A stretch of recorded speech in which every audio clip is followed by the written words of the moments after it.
May ring light. So sana may ring light, no? Yes, mga kaibigan. Hello sa inyo. Kumusta kayo? Kumusta kayo diyan sa iba't ibang lugar na kinaroroonan nyo? Wala tayong tutorial ngayon sa paggawa ng tinapay, wala tayong board of God ngayon. Nandito ko kaibigan sa aking mga mahal sa buhay. Dumalaw ako doon sa pamangking ko na mayroong sakit na cancer.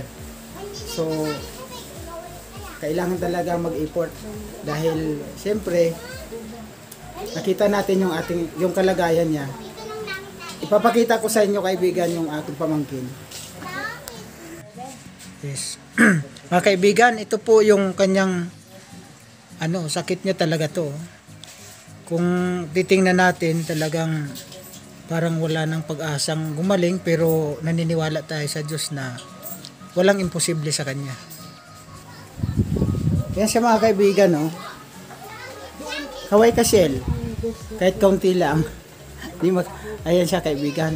Talagang sa totoo lang mga kaibigan, awang-awa talaga ako sa kanya. Pero siyempre tayo, parang wala tayong magawa eh. Unang-una, salat na salat din naman kami sa pagdating sa pinansya. Wala kaming kakayanan. Alam mo, si Christ Follower TV, hindi naman siya mayaman. Kaya nung ngayon na dinalaw ko siya, nakita ko yung kalagayan. Ito kaibigan yung kanyang kamay. Tapos yung talagang sakit niya, yung kanyang karamdaman, is talagang breast cancer kaibigan. Tatlo na ang dalawa na yung nawala sa amin, kapatid kong dalawang babae. Ganun na ganun din yung kalagayan. Pero na-opera din yun, pero later on, ganun din. Nauwi din sa wala. Nagsayang lang ng pera, pero wala rin. Kaya siguro, nakapag-desisyon itong pamangking ko na hindi na lang siya magpa-opera. Pero ganun din, talagang idinadaing niya po yung kanyang sakit araw-araw. Araw-araw sa buhay niya talagang yung kirot. Kasi hindi nga siya na operahan. Kaya namang mga kaibigan, hindi naman sa nagmamakaawa ako sa inyo, So, kung mayroon lang na din naman talagang maantig na puso na pwedeng tumulong sa kanya mga kaibigan. Alam ko, kahit maliit na halaga, iti-treasure namin yan mga kaibigan kung talagang mayroong magbibigay kaibigan na tulong. So kahit na siguro pampahupa lang ng sakit ng nararamdaman niya araw-araw, pero at least mayroon mga kaibigan. Kaya ilinalapit ko rin ang kalagayan niya mga kaibigan sa inyo. Baka sakali sa mga kaibigan ko dyan sa YouTube, na talagang may puso din talagang tumulong sa kapwa, talagang sa nangangailangan. Mga kaibigan, ngayon pa lang, pinagpapasalamat ko na yan sa inyo mga kaibigan. Kahit na yung kanyang dibdib kaibigan, mayroon na siyang mga sugat-sugat dito, talagang napakatindi ang kanyang.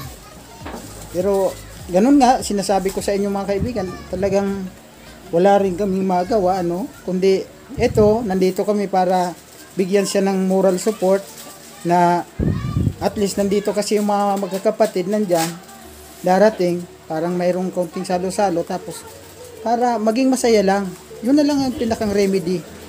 So mga kaibigan, hindi ko napahabain yung video na to mga kaibigan.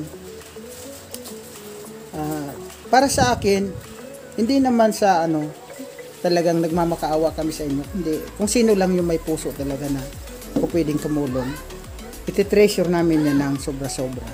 So mga kaibigan, maraming salamat sa panonood nyo ng video na ito. Maraming salamat. God bless and bye-bye.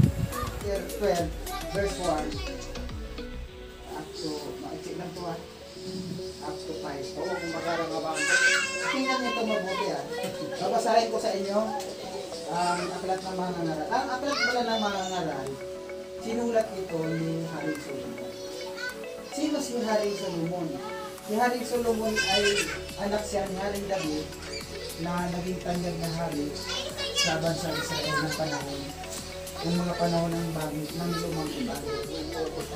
At si Haring Solomon, ang bibigyan ko lang tayo ng identity ni Hari Solomon, siya ang pinakamatalinong tao sa balat ng mundo. Maging sa panahon na ito, kasi walang, ito kasi Solomon, kaya ito naging matalino dahil ang hiningin niya sa Diyos, karunungan, wisdom. Hindi siya humingi ng kayamanan, hindi siya humingi ng katanyagan, ang hiningi sa Diyos, wisdom. Kaya ito si Solomon, nang siya ang maging hukom sa Israel, naging hari, siya lang naman yung naghatol doon sa dalawang babaeng nag-aaway.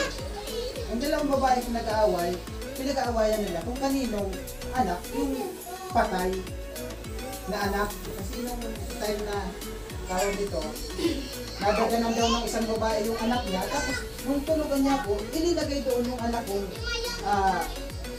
patay, pinalitan ng patay yung buhay. So, pinagtatanungan yun, sabi ni Solomon, madali lang ang sinusundan. Kasi binigyan na nga siya ng karunungan ng Diyos. Kumuha ka ng itak, dali mo sa akin. Hahatiin natin yung bata, ito-hati kayo. Yung tunay na nanay, sabi, wag. Tunay na nanay, nabagbag kasi, hahatiin yung anak mo. Sabi, wag. Ibigay mo lang sa kanya yan. Eh sabi ni Solomon, ito ang totoong nanay. Ikaw hindi ka totoong nanay. Kaya may wisdom siya sa Panginoon. Ito yung sumulat niya. Pero ang Biblia kasi, pag binasa natin yung chapter 3, verse 16, ang lahat ng nakasulat dito ay hiningahan ng Diyos para sa ikatututo ng mga nagsasalita. Babasahin ko sa inyo ha.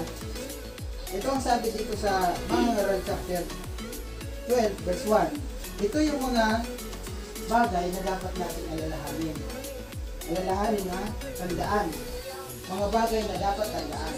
Ano yun?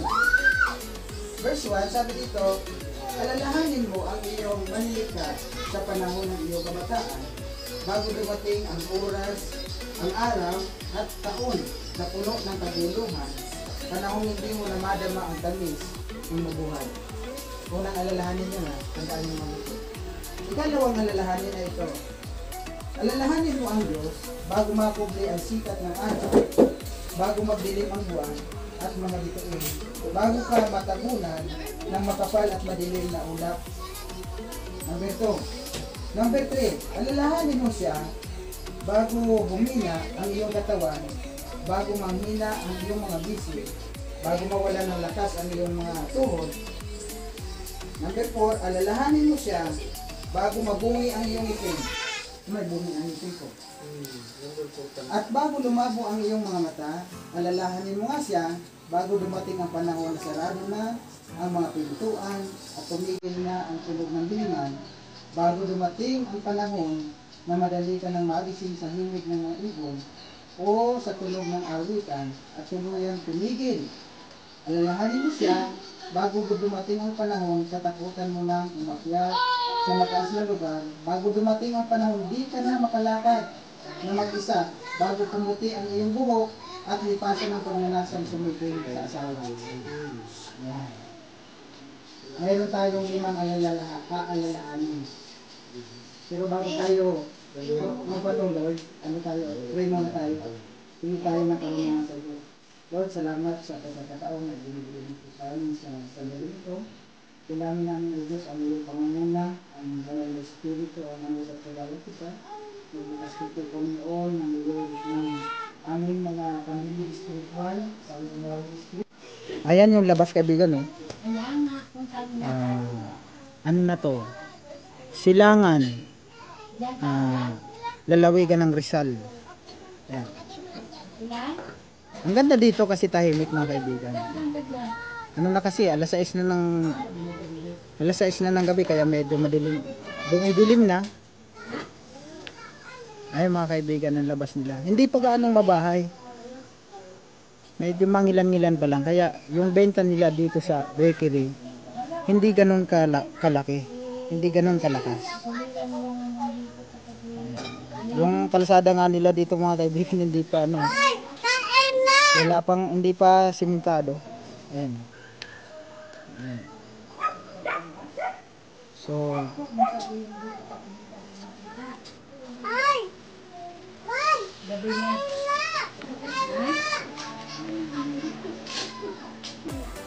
ayun na yung singing takas, oh. Huwag na kayong magtago. Nagtatago pa talaga.